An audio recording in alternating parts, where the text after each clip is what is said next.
उन्होंने देखा कि देवर्षि नारद बड़े व्याकुल से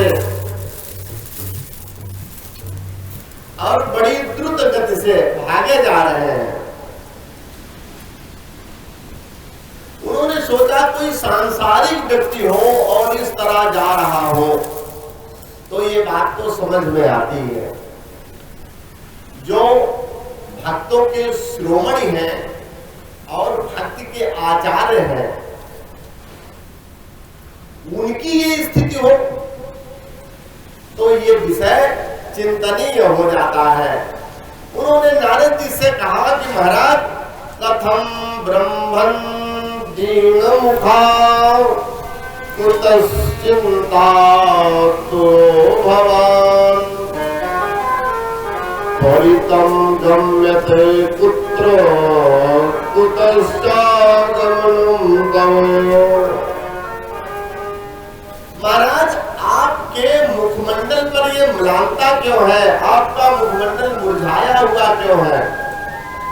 और वो चिंता कौन सी है जो आप जिस चिंता की लकीरें आपके मस्तक पर दिखाई देती है? आप आ कहां से रहे हो? आप जा कहां रहे हो? और कहते हैं कि आप जैसे भक्त शिरोमणि के ये स्थिति अच्छी नहीं लगती।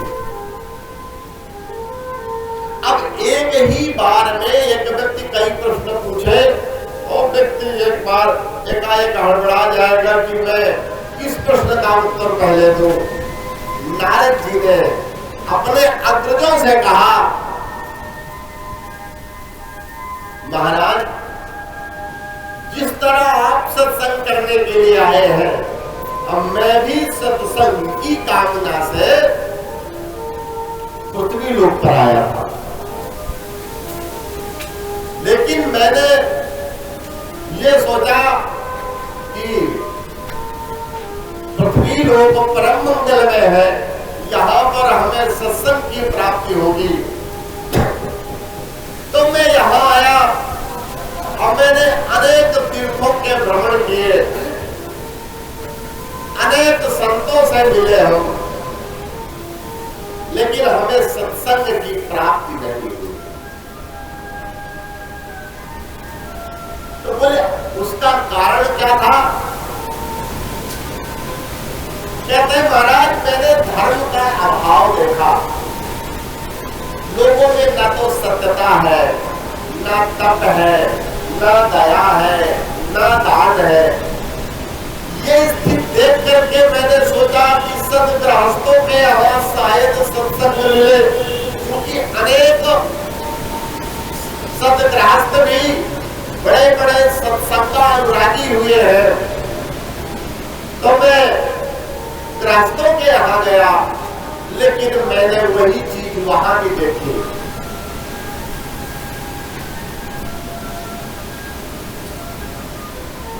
ये देख करके मेरे मन में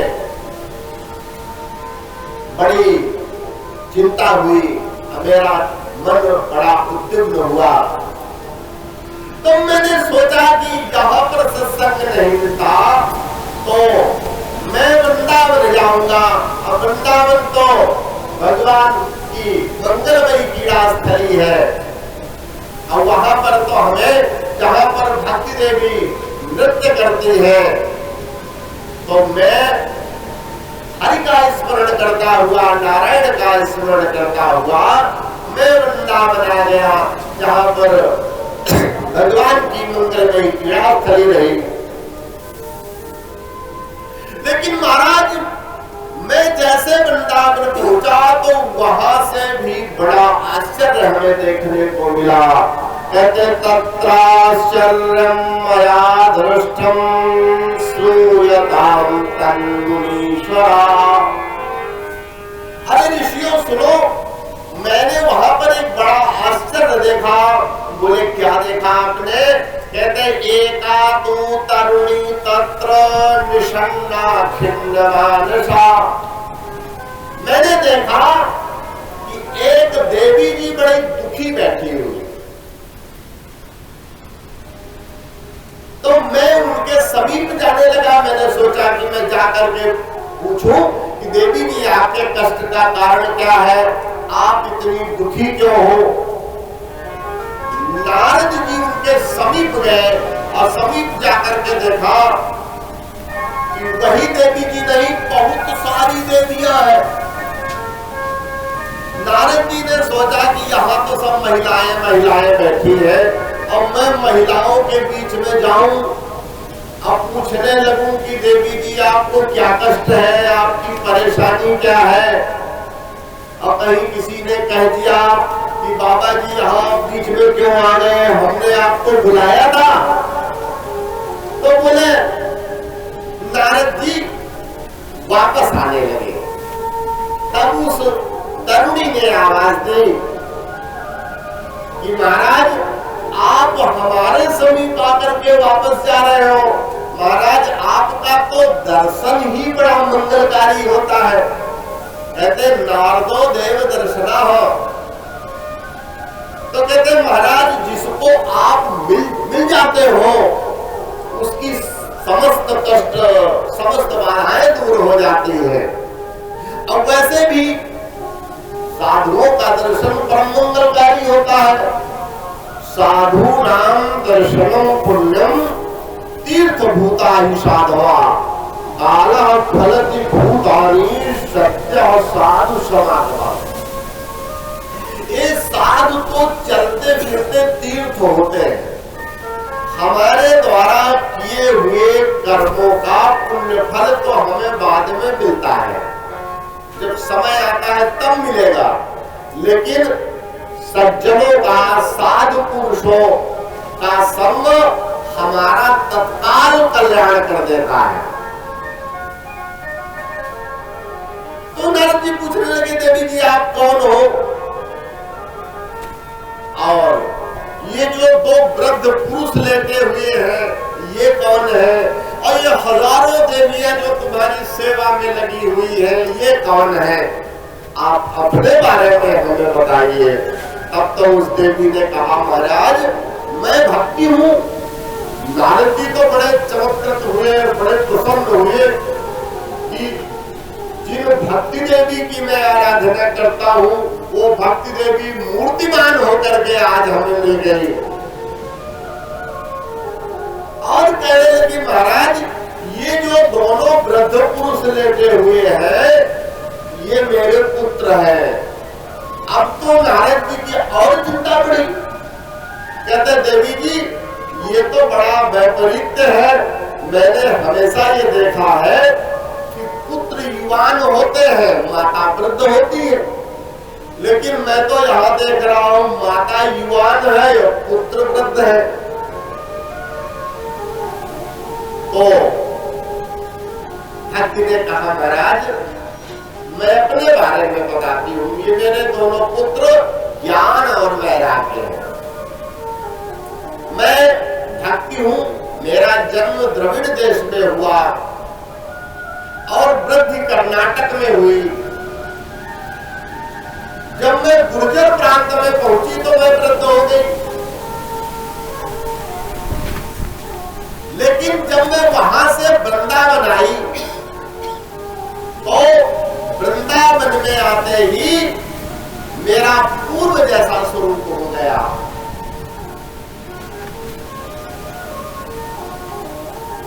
देखिए ये हमारा हृदय ही द्रविड़ देश है। हम जब भगवान की कथा में बैठते हैं, अच्छी बातें सुनते हैं तो मन में पवित्रता होती है, भगवान के प्रति हमारी भक्ति जागृत हो जाती है। अब वृद्धिम कर्नाटक बताइए कहाँ नहीं हमारे कर्नाटक है। हम जितनी कथा सुनेंगे भक्ति उतनी बढ़ेगी और उतनी पुष्ट होगी। और जो समय बिना भगवान के भजन के, बिना आराधन के, बिना चिंतन के बीत जाए वही गुजरात है। इस तरह भक्ति देवी ने अपने बारे में बताया और कहने लगी महाराज आप ऐसा उपाय करो कि मेरे पुत्रों की वृद्धता दूर हो जाए।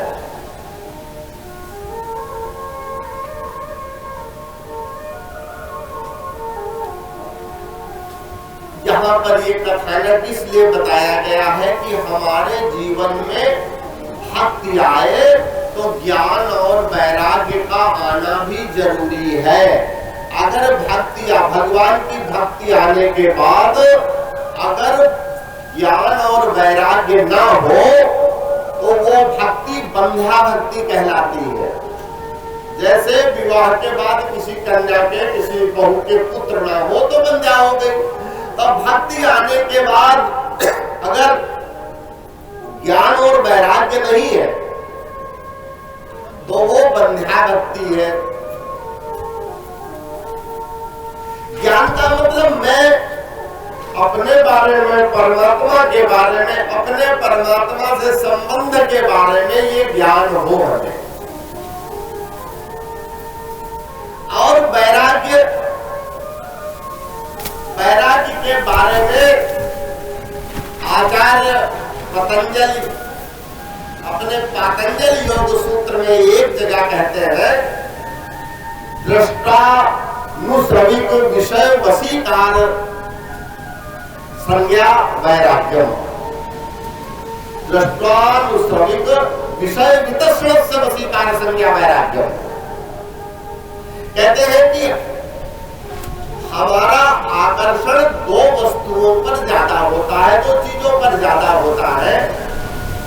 एक तो वहां पर उन्होंने दृष्ट और अनुश्रविक दो बातें कही गई। दृष्ट का संबंध ये है कि हमने जिन विषयों को भोगा है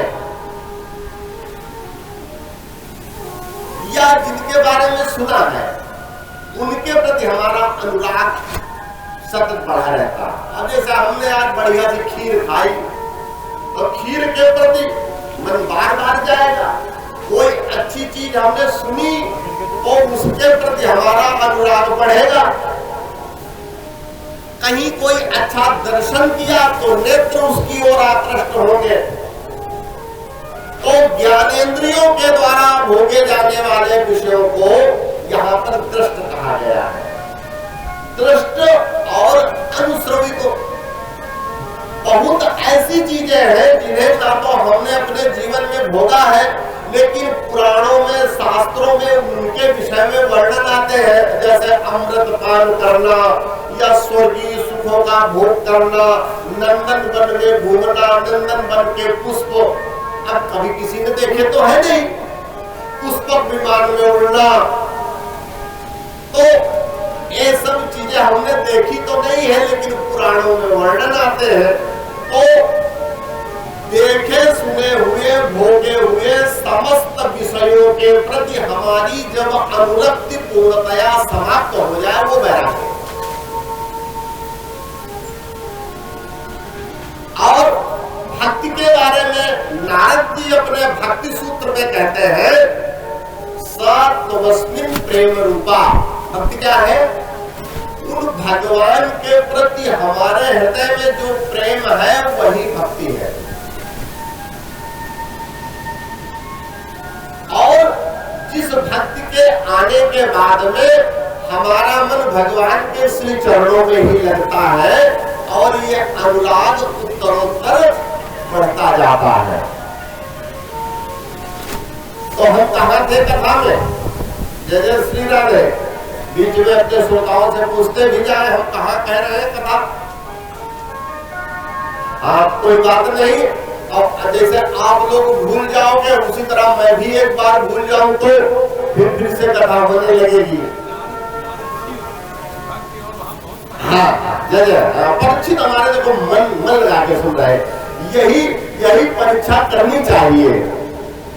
तो नारद जी और भक्ति ने निवेदन किया कि महाराज ये बताइए कि हमारे इन पुत्रों की वृद्धता दूर कैसे होगी। नारद जी ने उसके अनेकों उपाय किए। वेद शास्त्र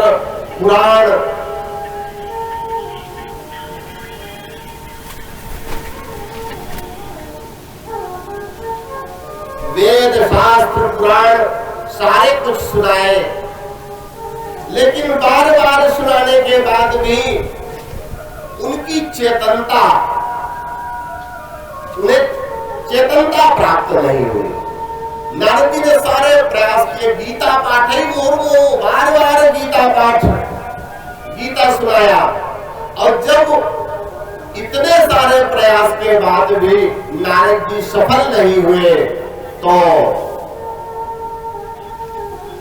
आकाशवाणी हुई कि देवर्षि आप चिंता न करो, आपका उद्यम अवश्य में सफल होगा और इस विषय में कोई संत ही आपको बताएगा। इतना कहने के बाद आकाशवाणी मौन हो गई। हम नारद जी को यह भी नहीं बताया कि क्या उद्योग करना है और कौन सा संत उन्हें बताएगा। फिर भी नारद जी तो भगवान के परम भक्त हैं, उन्होंने हार नहीं मानी और वीणा अपनी उठा करके श्रीमन नारायण का कीर्तन करते हुए और सभी से पूछने लगे।